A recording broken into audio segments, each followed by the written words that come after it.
Well, hello everyone. It has been a while since we uploaded any new episodes or any new videos of any kind, but this one was quite interesting and I wanted to capture my thoughts and put something up on our channel. Last night I attended the 1 year Assassin's Creed Shadows anniversary celebration at the British Museum here in London. Currently showing at the museum is a beautiful samurai focused exhibition showing the origins of the samurai through to the height of the samurai and through to the cultural legacy that they leave with us today. It really made sense with this exhibition being here right now to have this celebration in this location, to tell a little bit of the story of Yasuke, but in particular the focus of the evening was to really show how much work was done by the development team, the character artists, the material artists, the technical artists, researching the time period, understanding the history, understanding the armors and the materials, and then bringing it all to life for us as players, keeping it grounded but making it interesting. That was the focus of the night. Now, we were not allowed to record the main sessions, the main speeches. I took notes as fast as I could on my phone. I did capture some B-roll, which I'll be showing here as I talk. I'm no videographer. I'm not a great writer, so the video will be terrible. The script will be terrible, but let's just go with it. The event took place on Thursday, the 19th of March, 2026. We were invited by Ubisoft. Sadly, Declan and Chris could not travel down on that short notice, so I kind of represented the group. There was about 70 attendees in total, some games journalists, many content creators, and there was an official media team there as well, capturing footage, capturing the audio for the interviews, and so on. We had welcome drinks. It was really nice to meet up with Louise again. If you've listened to the show for some time, you'll know Louise has been a guest many, many times. It was great to see her and to meet others from the Assassin's Creed community. Shout out to Claudio from France and Olga for here in the UK, who manages a number of Assassin's Creed communities on Facebook. Also shout out to Kim, always friendly and always happy to greet me. And she does loads of cosplay work and other work at different con events. And yeah, really nice to meet new people. Met a lady called Danielle who is self-taught as a 3D artist and 3D animator, and that's just incredible to me. So really fantastic to meet her. And finally got to shake hands with Andy of Andy Reloads fame. He's been on the show a few times over the years, so really nice to meet him as well. Didn't have a chance for any socializing at the end because I had to get home and be an adult and get ready for work the next day. But yes, a very, very good night. Very happy to be there. The event itself was a couple of talks. The first one was by the exhibition curator Joe and the Shadows art director Thierry. They spoke for about 45 minutes on the level of detail, the insane amount of detail that Ubisoft put into the visuals, the textures, the armor, the layers of clothing, the detail on the weapons. It was really interesting to hear. Thierry in particular explained that it isn't just the visuals that we see, it's also making sure that everything animates correctly, that clipping is minimized, that when we're doing our combat moves, that all the materials work correctly and look correct. The curator comes to this from a professional historian point of view, and he was consistently impressed by the level of detail in the game.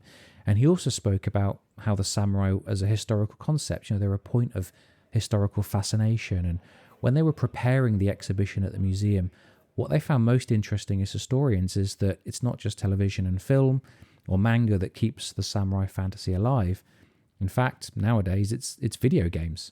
The largest audience, the largest market share, the biggest draw for people into connecting them to the samurai as a concept is video games. So to bring video games and to have that connection between Ubisoft and Shadows and the British Museum was very, very special.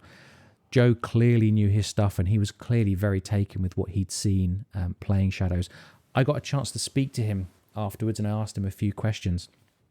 And I said to him, of everything you saw in the game, was there one moment that really dropped your jaw, one moment that really blew you away? And he said that the moment that really captured him was at the end of Act 1 when you finally reach Honnoji Temple. And he said to be there and to walk through it, or to parkour through it as Naoe, was absolutely mind-blowing.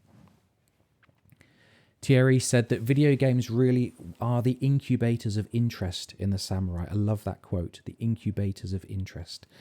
He commented that Yasuke is the first historical protagonist we've had in a game, and it gave us a chance as players to view Japan through the eyes of a foreigner and to discover this new world through that external viewpoint. The curator commented that this was a smart choice because, yes, there's documentation about Yasuke's life as a samurai serving Oda Nobunaga. We simply don't know his later life. He disappears from the historical record. So it was a nice twist for the game to take that unknown later life and use it to tell a new story.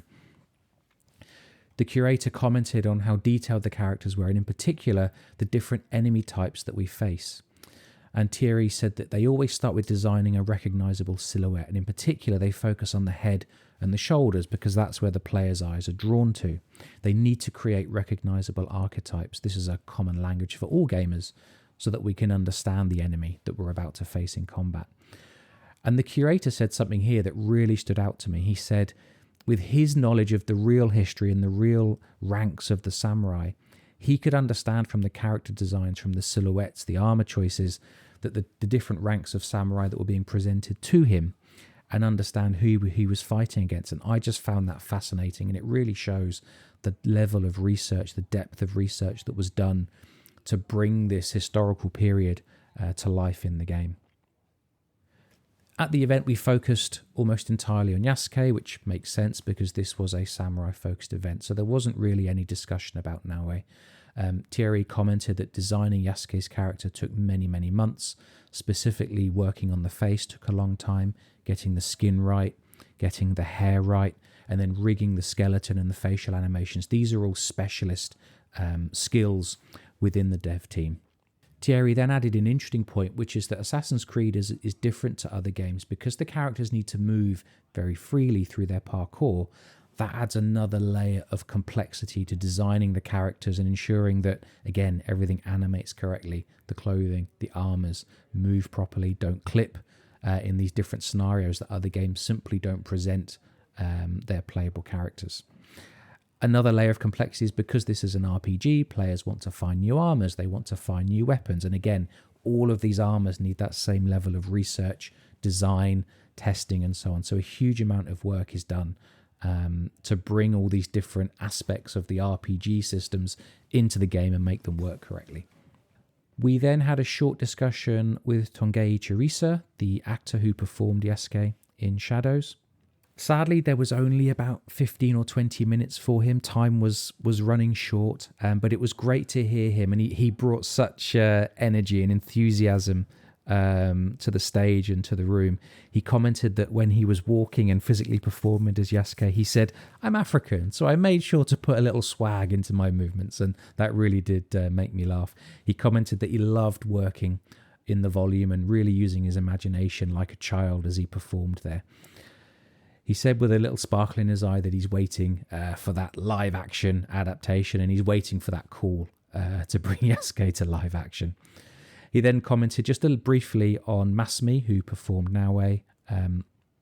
He said she's an incredible actress. Sadly, she couldn't be there at the event because she's got other engagements, but he commented very warmly about his time working with Masumi. So that's the end of my notes. There will be official Ubisoft content, which I'm sure will look a lot better than what I've recorded here, walking around the museum, walking around the exhibits. Unfortunately, I only had about 15 minutes or so to look at the exhibits. I could have been there for hours reading everything, but instead I just captured a few video clips, which I've been playing in the background here. So a really good event, really nice to meet some old friends and meet some new people. I want to thank Ubisoft for setting this up. The atmosphere was fantastic. To be sort of behind the scenes at the British Museum after hours was an experience that will stay with me for a long, long time. So hope you enjoyed this very quick, very badly written and very badly filmed commentary. We'll be back with some Assassin's Creed stuff very soon.